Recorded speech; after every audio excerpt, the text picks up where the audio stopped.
Perang Padri. Latar belakang Perang Padri. Tahun 1803, 3 orang Minangkabau pulang dari ibadah haji di Tanah Suci.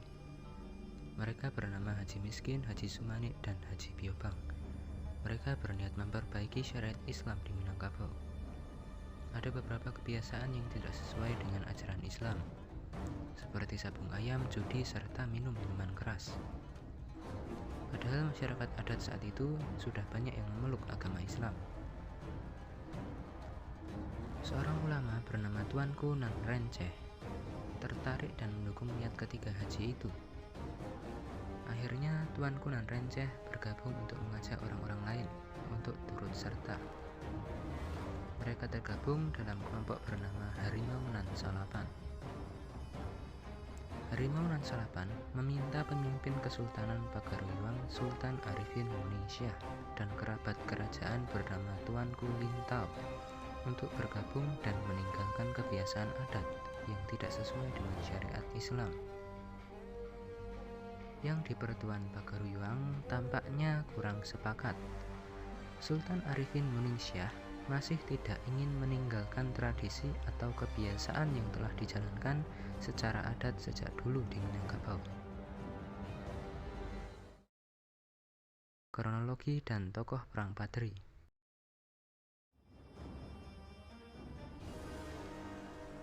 Peperangan antar saudara di ranah Minang pun tak terelakkan. Pada 1803, seorang tokoh ulama bernama Tuanku Pasaman memimpin serangan kaum Padri ke kerajaan Pagaruyuang. Perang ini menyebabkan Sultan Arifin Muningsyah melarikan diri dari istana. Tahun 1815, golongan Padri yang digalang Harimau Nan Salapan berhasil menyudutkan kaum adat.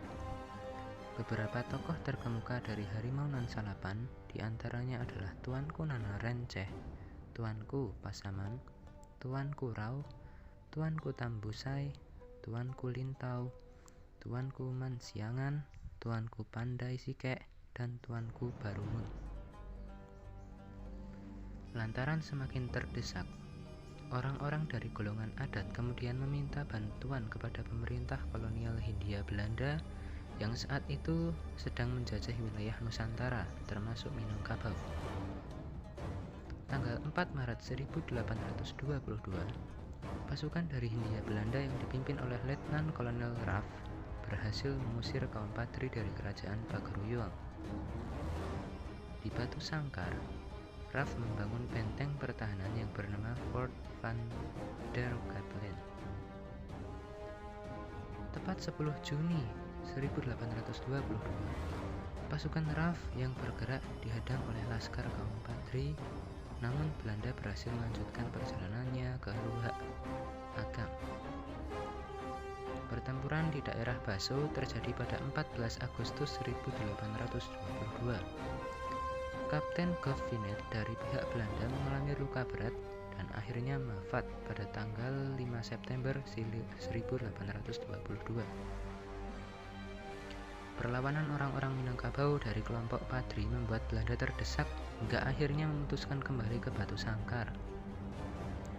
Pada 13 April tahun berikutnya, Raff kembali menyerang ke daerah Lintau, markas pertahanan kaum Padri.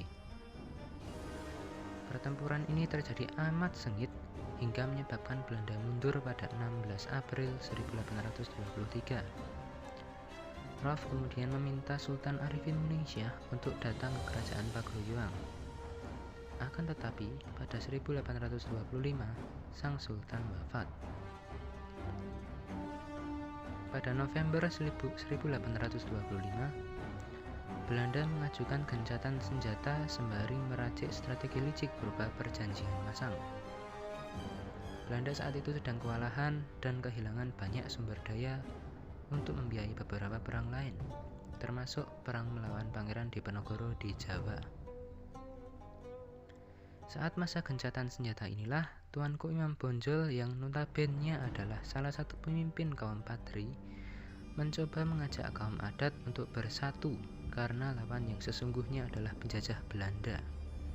Perdamaian dan kesepakatan untuk bersatu antara kaum Patri dan kaum adat akhirnya tetap tercapai. Berakhirnya Perang Patri.